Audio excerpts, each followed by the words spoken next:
Assalamualaikum warahmatullahi wabarakatuh. Izin memperkenalkan diri, Taruna tingkat 2 jurusan Ilmu Pemasyarakatan, nama Khairul Fauziana, nomor STB 5597 dari kelas Teknik Pemasyarakatan A angkatan 59. Pada kesempatan kali ini saya akan memberikan materi mengenai pengertian, ruang lingkup serta tujuan daripada penologi. Kemudian yang kedua ada konsep teori tujuan serta kebijaksanaan atau kebijakan daripada pemidanaan.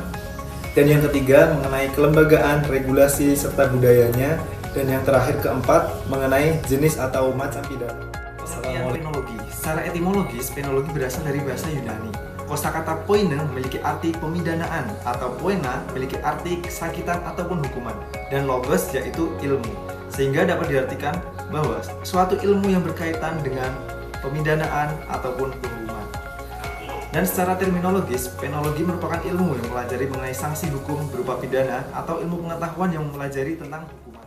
Pengertian penologi sebagai sebuah ilmu, objek yang dipelajari dalam penologi diantaranya yakni pertama ada jenis pidana, yang kedua tujuan pemidanaan bagi pelaku, yang ketiga efektivitas pemidanaan bagi masyarakat, dan yang terakhir tentang dampak pemidanaan bagi pelaku.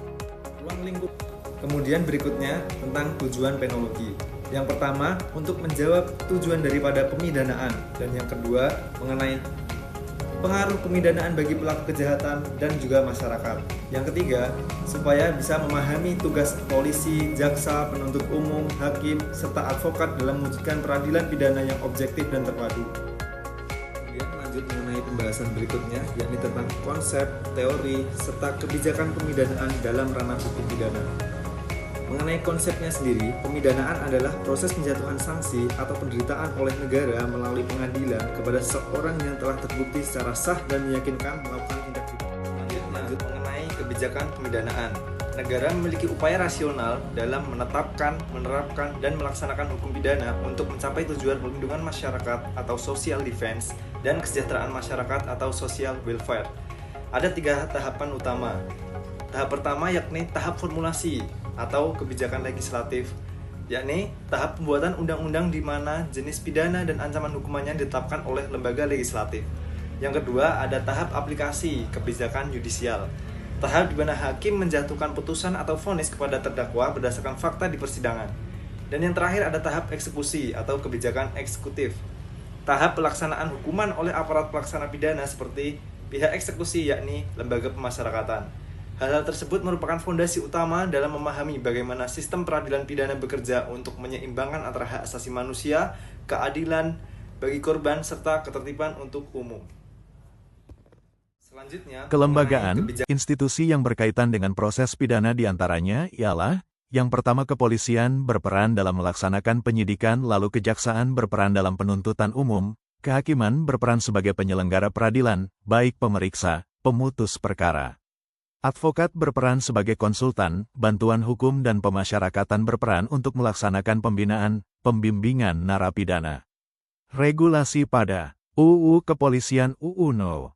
2 Tahun 2002 yang menyebutkan bahwasanya kepolisian adalah segala hal ihwal yang berkaitan dengan fungsi dan lembaga polisi sesuai dengan peraturan perundang-undangan, Pasal 1 Angka 1, fungsi kepolisian adalah salah satu fungsi pemerintahan negara di bidang pemeliharaan keamanan dan ketertiban masyarakat, penegakan hukum, perlindungan, pengayoman, dan pelayanan kepada masyarakat, Pasal 2. Undang-Undang Kejaksaan UU No. 16 Tahun 2004. Kejaksaan adalah lembaga pemerintahan yang melaksanakan kekuasaan negara di bidang penuntutan serta kewenangan lain berdasarkan Undang-Undang, Pasal 2 Ayat 1, Pelaksana Kekuasaan Negara, Penuntutan. Kejaksaan Agung, Kejaksaan Tinggi, Kejaksaan Negeri, Pasal 3. Tugas dan wewenang kejaksaan, di bidang pidana, di bidang perdata dan tata usaha negara, di bidang ketertiban dan ketenteraman umum, Pasal 30.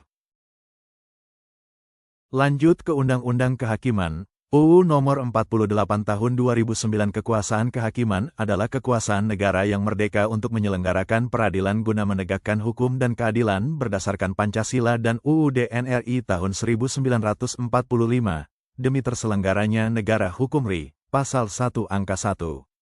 Kekuasaan kehakiman dilakukan sebuah Mahkamah Agung dan badan peradilan yang berada di bawahnya dalam lingkungan peradilan umum, lingkungan peradilan agama, lingkungan peradilan militer, lingkungan peradilan tata usaha negara, dan oleh sebuah Mahkamah Konstitusi, Pasal 18.